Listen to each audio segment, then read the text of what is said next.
Just put it in a little bit. Now loosen the tension.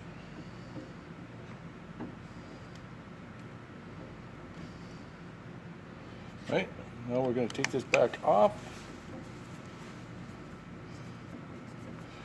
You may want to check this, see if tightening this down,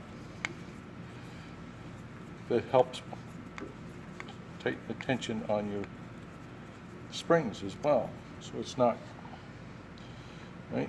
See if you can tighten it up. It might not work, but it might.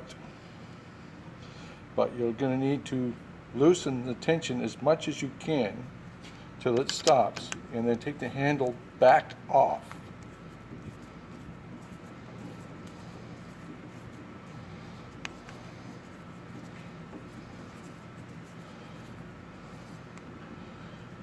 And then follow the instructions or the video in the link that was sent, the other video.